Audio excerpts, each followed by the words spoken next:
Datu Suban atau sering disebut lengkapnya Datu Syaiban bin Zakaria Zulkifli dengan ibunda bernama Maisyarah.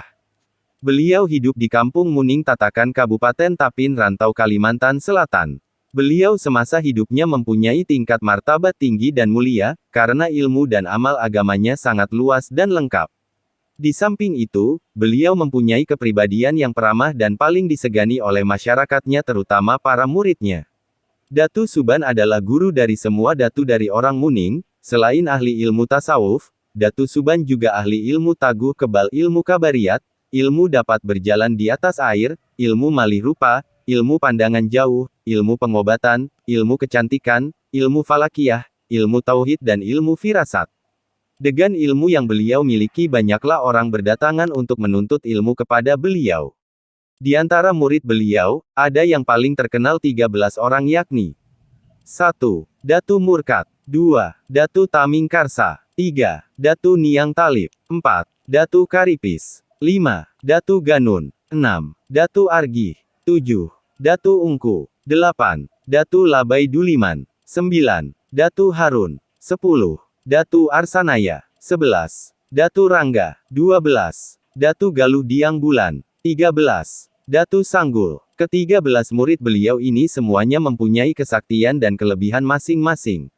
Kemudian, di antara ilmu-ilmu yang selalu diajarkan dalam setiap kesempatan beliau selalu mengajarkan ilmu mengenal diri, ilmu marifat dengan tarekat memusyahadahkan Nur Muhammad.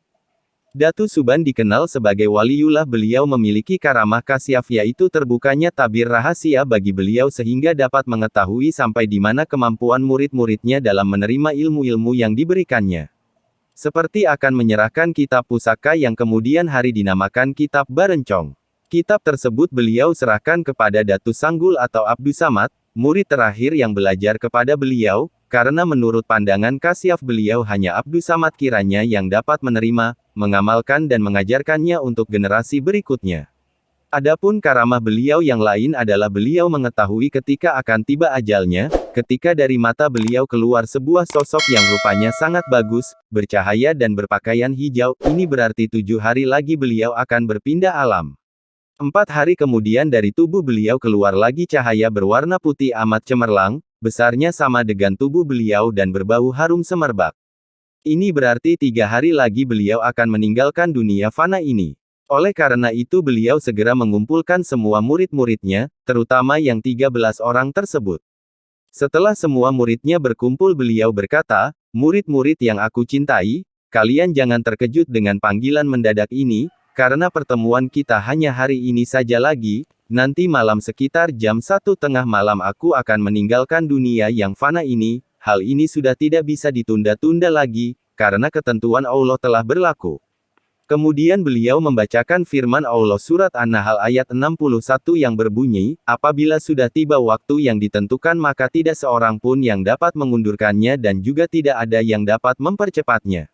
Mendengar ucapan beliau itu semua yang hadir diam membisu 1000 bahasa. "Nah, waktuku hampir tiba," kata Datu Suban memecah kesunyian suasana syahdu.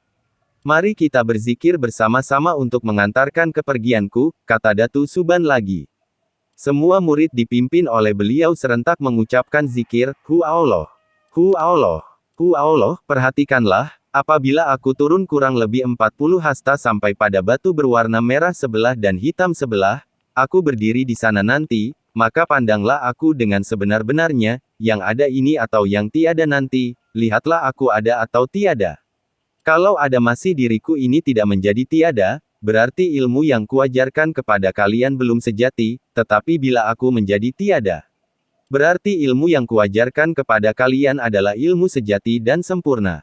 Setelah berkata demikian beliau diam, kemudian meletuslah badan Datu Suban dan timbul asap putih, hilang asap putih timbul cahaya, nur, yang memancar-mancar sampai ke atas ufuk yang tinggi, kemudian lenyap ditelan kemunculan cahaya rembulan.